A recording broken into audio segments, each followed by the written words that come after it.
The CEO of Vic Screen, Mr. Sunit Mehta, the Deputy High Commissioner from India, the Honourable Tony Burke, who will be our special speaker here today, the Minister for Home Affairs, Immigration and Multicultural Affairs. Welcome. The reason I'm speaking quickly is that I do not know when those bells are going to ring and remove me from this stage. Let me acknowledge my friend Andrew Charlton, a great friend of the Australian Indian community and the chair of the Parliamentary Friends of India, who are hosting today's event with us here today. The very special Celebrating Indian Film in Australia event at Parliament House, jointly hosted by the Indian Film Festival of Melbourne and the Parliamentary Friendship Group. Let me also acknowledge the new Assistant Minister for Multiculturalism and Citizenship, Gillian Hill, another good friend of the Indian community in Melbourne. What an institution the IFFM has been for Australia over the last 15 years. The largest annual celebration of Indian film anywhere in the world outside India. It's been a bridge between Australia and one of the world's great cultural powerhouses, Indian filmmaking. It's brought India's biggest film stars to our shores, including King Khan, Shah Rukh Khan, Priyanka Chopra, the Big B himself, Amitabh Bachchan, and of course this year Ms. Rani Mukherjee and Karan Johar, who join us here today. And of course, Rani and Karan are long-time collaborators and friends. First working together in Karan's directorial debut, the 90s classic Kuch Kuch Hota Hai, in which Rani was one point of a love triangle that also included Shah Rukh Khan and Kajol, back together after their iconic combination in DDLJ. Karan, I salute you for the ambition of your first directorial movie, including Shah Rukh Khan, in not one but two love triangles. That is the kind of ambition that we have come to love about Indian filmmaking. It's an iconic film that stands the test of time, except for perhaps some of the 90s fashions. So if you haven't checked it out, grab it. It's on the streaming platforms now, along with some of Karan's modern hits, including Rocky Aur Rani Ki Prem Kahani, which is also excellent. Speaking personally, the IFFM has given me so many precious memories over the years. Ducking marriage proposals while sitting next to Kartik Aaryan, being tagged in a photo with Abhishek Bachchan on social media and seeing my notifications meltdown with 15 million followers, meeting Kapil Dev alongside the director of 83, Kabir Khan. This year I'm looking forward to meeting Dr. A.R. Rahman, the maestro behind many of India's cinema's mega hits, and getting my Natu Natu on with Mr. Ramchandran himself. How do you do it, me too, getting these superstars to our shores? The success of IFFM reflects the rich cultural exchange between Australia and India and the affinity between our peoples. It's always been an inclusive celebration of diversity, cultural exchange between our peoples. I'm going to hand over to the next speaker now, which is not going to be Tony Burke because he's voting, and other MPs. I think we need to be in the chamber to vote now. I will return. It's a Mickey. It's a Mickey, I don't have to run. I just powered through that in like 2 minutes. I think that's like a round of applause, right?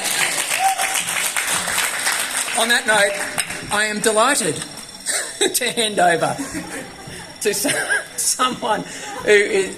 There's no better person to speak here tonight than the Minister for not just Home Affairs, Immigration, Multiculturalism, but also the arts, a champion of the arts of all forms in Australia, and I know a friend of the Australian Indian community. Tony Burke, I hand over to you.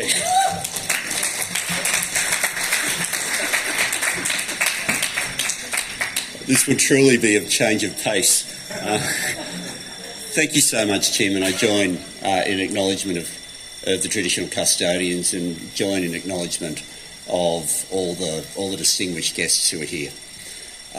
I start with a confession.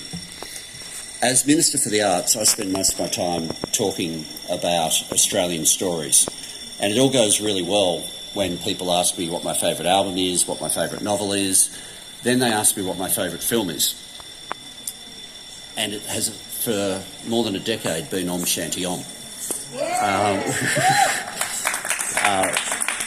Love that film. Absolutely love that film. One of the highlights of my life is when I was last Arts Minister and had dinner in Mumbai with the star of that film, Shah Rukh Khan, at his home. And there is a joy in Indian cinema and there is a beauty to Indian music. A.R. Rahman remains one of the greatest composers of music for the screen. I think the soundtrack to Jodha Akbar is perhaps one of the greatest soundtracks that we've ever had to a film, and if you haven't seen Jodha Akbar, it's an extraordinary epic film, and the soundtrack's second to none. So I come as somebody who, yes, I'm here as Minister for the Arts, yes, I'm here as Minister for Multicultural Affairs and Immigration, but I'm also just here because I love Indian cinema. Absolutely love Indian cinema. There is a joy, there is a sense of fun in Indian cinema. There are things that Indian cinema can do that we often don't allow cinema to do. There was a description that Kate Granville gave me when I was talking to her about the theatre production of Secret River. And she said she loved that in theatre things could be more metaphoric, but in film everything was always so literal. And therefore, when there was a film, she always just looked at what was missing from the story. Well, in Indian cinema, 3.5 hours, nothing has to be missed. It's all included.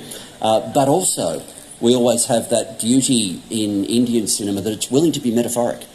It's willing to show that level of creativity that's often only reserved in Australia for the stage. And that allows a whole layer of genius storytelling and beauty that is otherwise not open to the arts when you go to screen in the way most cinematography is produced. Australia has long had a partnership with the largest movie industry in the world. Briefly, for about 3 years, the largest movie industry in the world was in fact here. But we didn't last long with that record. And now, without dispute, the largest and most significant film industry in the world belongs to India. That film industry has had moments